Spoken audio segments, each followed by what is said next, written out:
Good afternoon, everyone. This is Sarah Christ with Connect Our Elders, and today I have Cathy Ellis with us, the founder of Senior Care Options. Senior Care Options is a professional placement agency helping elders and their families decide on the appropriate place for their loved ones. They cover San Diego County, and then they do some work in Orange County as well. So, Cathy, thank you for being with us today. And let's get started with you Okay. telling us your why behind doing this business. Well, like you put in the introduction, that I have over 30 years experience in this industry. I don't want to sound like I'm older than Methuselah because I'm not. I'm only 59, but I started in this industry at age 19. I just fell into it. So I started out while I was in college working in a nursing home in activities, and I just I love seniors, I love children. I could have gone either way, either into elementary education, but I had such a great experience working with the seniors that I basically just got right back into it and worked myself up to administration in senior living. So Mm-hmm. I really do, but after a long, rich career, I mean, literally since 1980 in the industry, 1989 as an administrator, back in 2014, my why to start this was, I want to help people at all price points. Not everybody can afford one of these, $8,000, $9,000 luxurious assisted living senior communities. And I Mm-hmm. just thought, what are people? There's people living in their cars now. It's so Yep. sad. And there's those gap people that are too rich for Medicaid and too poor for everything else. So it basically is like a senior care ministry for us now, helping people, all people, not just people who can afford to pay, for assisted living. I think that's beautiful, Cathy. And I know you and I had a meeting a few months ago now, but that was one of my biggest heartbreaking realizations when I got into the senior care industry. I would be meeting with families and they couldn't afford the help that they needed. And so it's not as if they were any less deserving by any means, or that they had even necessarily been bad with their money. It's just the cost of some of these options are too expensive, or maybe they had Right. some sort of emergency or crisis in their life that depleted their accounts, or you hear all the time about elder financial abuse. It's a very Mhm. real thing. And so True. then that was kind of the impetus for Tina Buchanan and I. She's an independent care manager to start our nonprofit, Vets for Mhm. Elders. And our whole thing was, let's fill gaps in the resources that are provided to our elders. And so I'm curious, when you say that you want to help people on the spectrum of all price points, how do you go about doing that? Well, a lot of what we do is just education. And I love to just share what I do know. And unfortunately, there is not a lot out there, but there are Mhm. some veterans benefits. There is in here in California, the assisted living Medi-Cal waiver program. There Okay. is the community health group. There's some things that they can look towards or actually just start the process of even looking towards the future, applying for the Medicaid, Medi-Cal.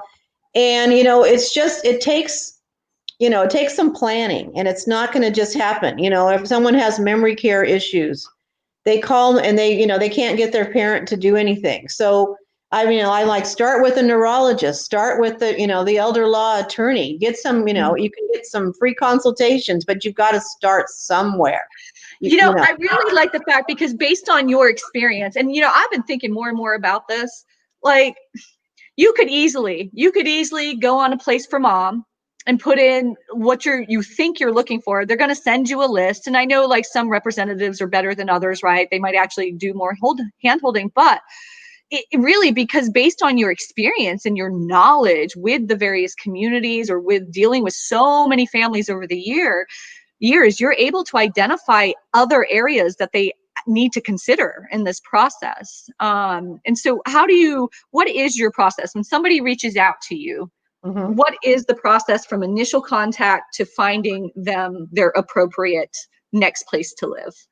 Well, in pre-COVID time, I would love to actually set an appointment to actually, go meet with the family. And we can even start doing that now. Things have eased up a little bit. But, I don't want to just do it all on the telephone. You just lose so much. Like even when you and I had a Zoom call, it's so much better than just doing it on the telephone. But, just kind of meeting face to face, because I can really pick up on what their issues are, what their hot buttons are, what the family dynamics are.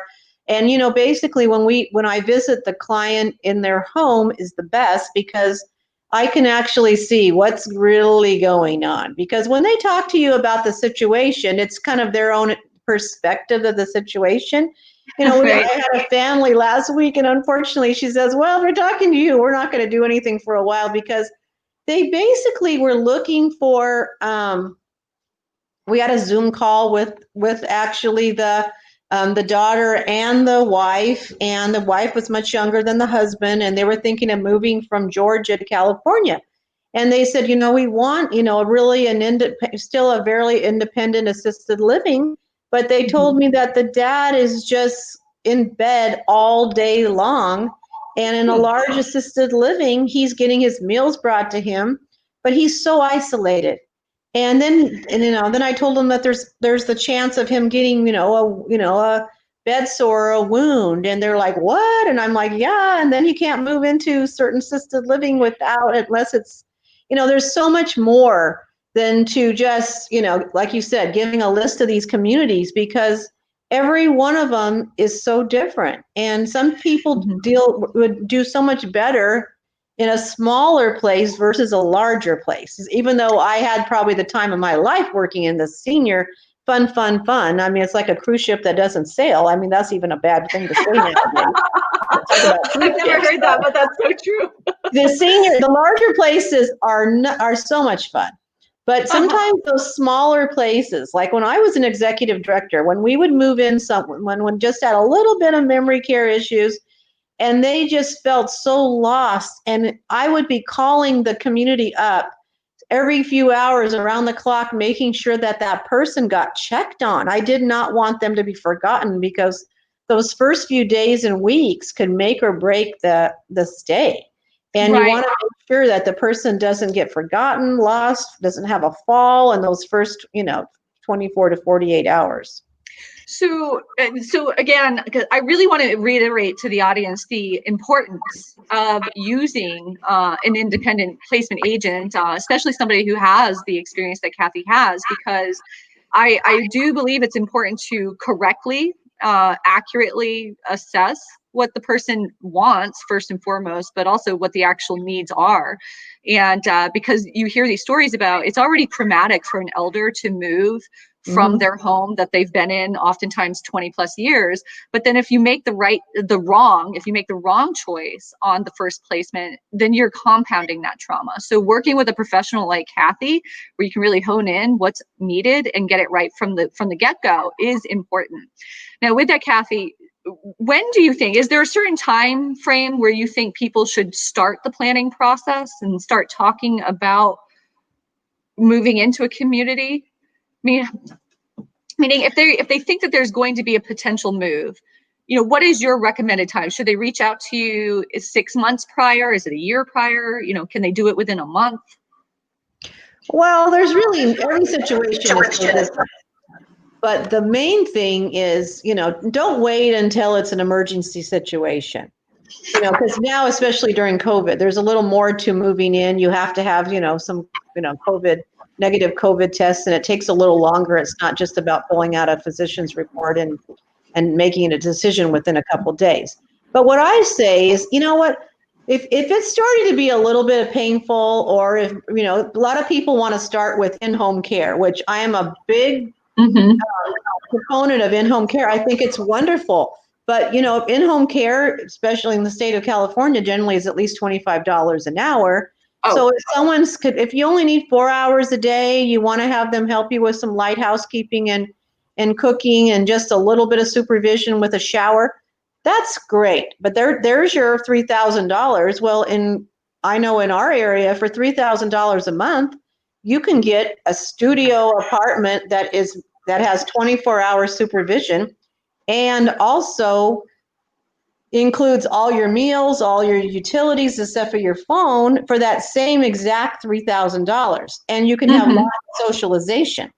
So, as far as looking right now, even during COVID times, families are calling me saying, my mom's in the hospital and we cannot bring her home. And I Yeah. can't afford $10,000 to $15,000 a month. So what do you have? Let's just say 3,500 is our max budget. What do you have in what at that price point? Some people, are fortunate to have long-term care insurance. They can do $5,000, $6,000, $7,000 a month. That gives them tons of options. But Right. especially when it's at that lower price point, a lot of times I'll say, start in an all-inclusive board and care.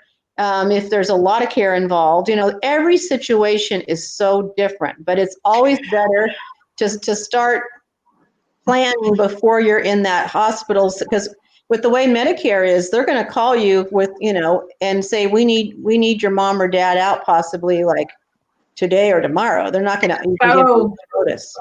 Yeah, I've dealt with that situation with several clients, and fortunately, they were able to utilize caregivers at least for the interim to get home. And, situations where maybe placement's a little bit more down the road, but that's super stressful for the elder and the families trying to react so quickly. I mean, especially if they don't have the option of going home and they have to go to a community, trying to figure something out in a day or two. Yeah. Paul, so one of our audience members, Paul, Paul, I don't know how to say your name. I'll apologize. You'll have to call me so you can tell me. I'm not even going to attempt it. But Paul, he's a veteran, and he actually is the founder of a veterans nonprofit here in San Diego. He was saying that you're providing excellent information, Cathy. So thank you so much for that comment, Paul. So moving on, share with us what you miss about working in the actual living communities. Well, I miss a lot, actually. I mean, I don't miss being on call 24 hours a day and that responsibility. I mean, that's an awesome responsibility, being in charge of over 100 employees and close to 200 seniors. But what I do miss is it's like working in a senior community is like, it's kind of like being in just like you're in like your own little community within a community.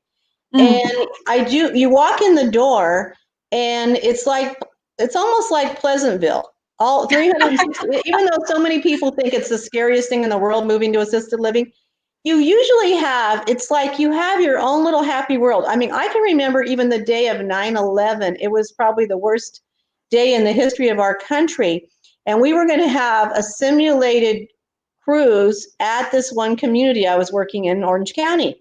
And the seniors were all dressed in their Hawaiian clothes. We were going to have a captain's dinner. And it was so much fun. And my regional said, I don't think you should do that today because it just wouldn't be appropriate. And, instead, the seniors sat around watching all those towers being blown up on television. And on a normal day, we would have been having our little simulated cruise with lots of fun, happy hour, live music, the captain's dinner. It gives you an incentive to get dressed up every day. Let's just say like staying at home, watching television, especially the way the news cycle is, versus living in a senior community, even in COVID time. Once you've passed your COVID test and you can get out in the community, they are requiring seniors now to wear masks in the public areas and, of course, and the employees as well. But there's still, meals in the dining room. There are, exercise classes. There's just, wonderful grounds to get out. It's a healthy environment. So I do miss being part of just a fun environment, like that all the time. I love that, the social interaction. I am a big proponent for home care, but I also have, based on, being in the industry since 2012, I have realized that, there's a place for every option, right? Meaning home care, transition to placement, or maybe it's placement from the get-go. But I do like the aspect of the increased socialization in the communities, because I've always believed that isolation leads to depression, and depression manifests physically in us as humans. Exactly. So, I loved hearing the story about the virtual cruise. That's such a great idea. But if you have time, I'd like to talk a little bit more about them, on 9/11, because if we're thinking about the generation of the people that were in that community, for them to be seeing what was happening to our nation on that day, I can't even imagine what was going through their minds given what they've already seen in their lifetime. Mm-hmm. Oh, I know. I mean, there's something I think going around social media right now about, the people that some people now, very few are still alive that remember they went through the original Spanish flu, and then they've gone through all the wars, and they've gone through, so that greatest generation that was around for 9/11, I'm sure a lot of them maybe might not even be with us anymore, but I mean, they Mhm. had seen a lot in their lifetime, and then and Mhm. they're really generally a really all-American patriotic group, the seniors.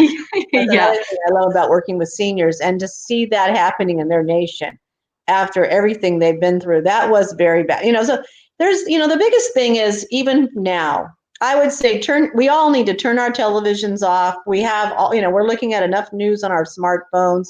And then one of the things about being in a senior community, you focus on something other than yourself. And that's Right. what's nice too. And so many people are helping each other and, and just having conversation. And it's just a healthy lifestyle. I like that because if you're in the senior community with the activities or the other people around you, your only option you sometimes, and it's really sad, is that if they're in their home and they're by themselves, is the television for that sense of interaction. So that's a great point, Cathy. Angela McGlasson provided a comment Oh, for you. You'll love this one. She said, Cathy, you provide an awesome service with 3 exclamation marks. And oh my she says God. that she highly recommends you. So, Angela, thank you so much for tuning in and personally recommending Cathy to our audience. Um, why is it, Cathy, that you refer to senior care options as your senior care ministry? The word ministry is a very powerful word. And so I would love to hear why you think of it in those terms.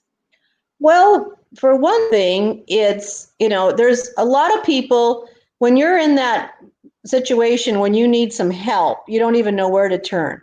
And we are a free service, which I want to clarify that. All over our website, seniorcareoptions.org, explains that we do get paid by the senior care community. They don't want to be called the facility. Did you Yeah. know that the biggest F word is actually facility in senior care?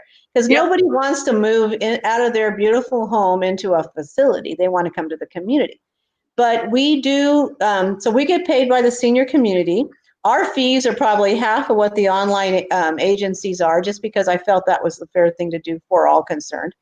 But Mm-hmm. 9 out of 10 calls we get are just information. We don't get paid unless someone actually signs on the dotted line and moves. And I will say that's why I love to recommend in-home care as well. And we don't get paid by them either. We just share referrals, or I would recommend that someone to call you if you have ideas of great home care companies, because moving out of your home and selling your home are probably 2 of the biggest decisions you're ever going to make. So for one thing, we like to just give a lot of free advice to people and just kind of plant the seed. You never know whether it's going to be, today, tomorrow. And that's one of the things that I miss so much, is giving these large presentations about just Mm-hmm. educating people on what to do. Because, not everybody does want to, everybody's biggest thing is they want to stay in their home as long as they possibly can. Mm-hmm. So we just start educating people about what is assisted living, what is in-home care, what are the VA aid and attendance benefits, and if you served in the military, you might be, eligible for some money to pay towards in-home care or assisted living. Um, Mm-hmm. it's kind of like that old should I stay or should I go, weighing the different, Yeah. ideas. And that's where, and then so many people, like someone called me yesterday and they were just so upset because they're like, we have, $3,200. That's it. What can we do? And I'm like, well, contact a medical expert. Maybe there's ways to offset some of these assisted living costs because it is a medical, you're having to go to move because it's, your mom is insulin dependent. Maybe they have a legal way to use part of that as a medical expense that could offset your income.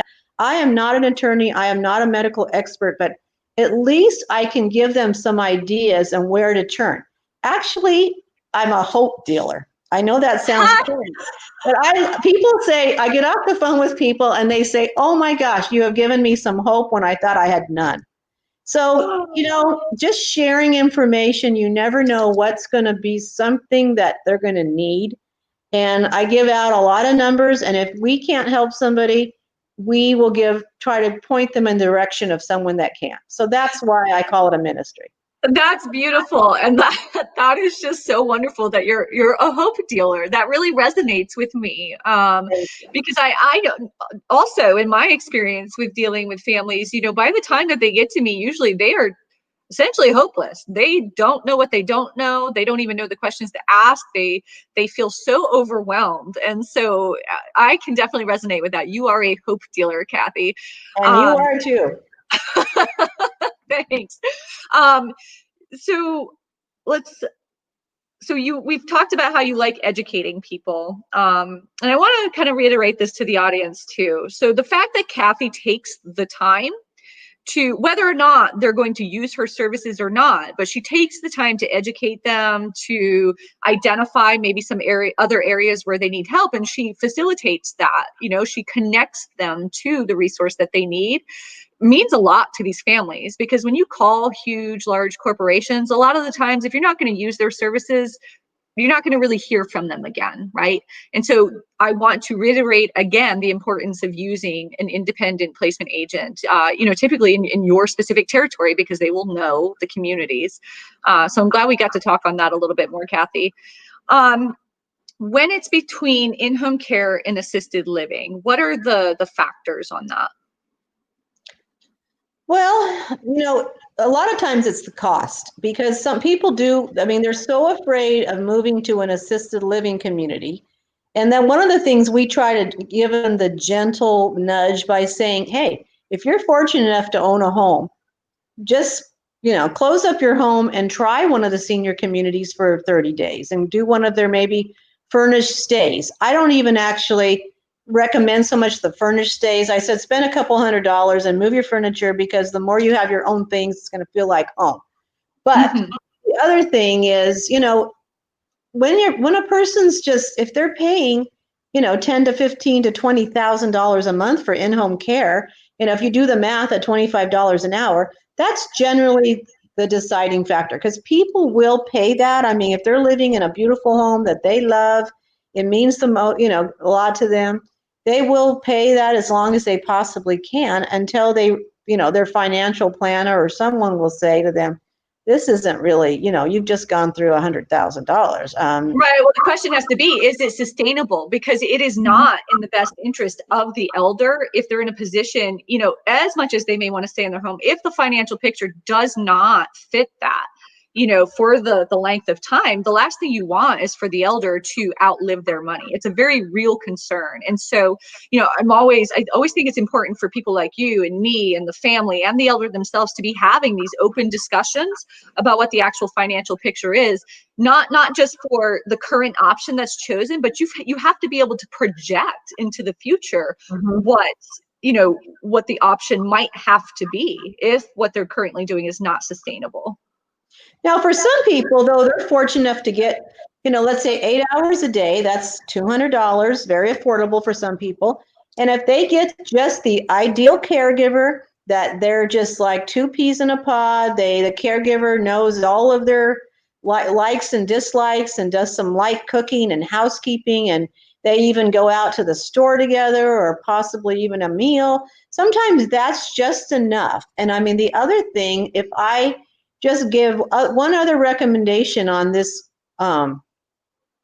this hour, would be that everyone should have, whether you're living in a community or at home, an emergency call button of some sort.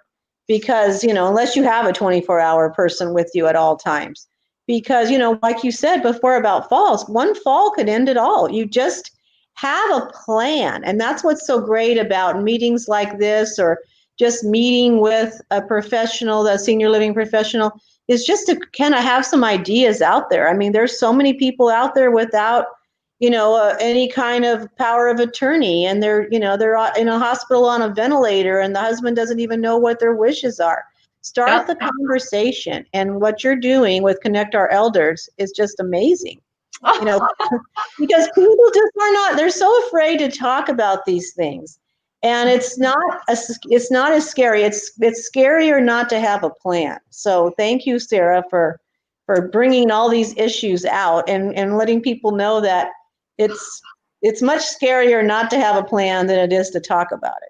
Oh my God, I feel so humbled by those words. Thank you, Cathy. Thank you. I do. I hope that we're doing a lot of good together on behalf of our elders.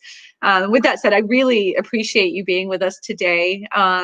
Again, my name is Sarah, and I'm with Connect Our Elders. Connect Our Elders is all about education around resources, helping the families and the elders to navigate those resources in order to figure out what the right resources are. But we also provide ongoing advocacy throughout the entire aging continuum. So if you have any questions about placement needs, please reach out to Cathy or reach out to me, and I'm happy to provide the introduction. Cathy, how can people reach you? Well, our website is seniorcareoptions.org, and all our contact information is on there. Our phone numbers are on there, so that's probably the best way. Seniorcareoptions.org, and we have a great resource page as well. Perfect. Thank you so much, Cathy, and enjoy the rest of your day. Thank you, Sarah. I really appreciate all that you're doing. So thanks again. Sure. All right. Bye. Thanks for watching, Bye. everyone. Bye. Take care.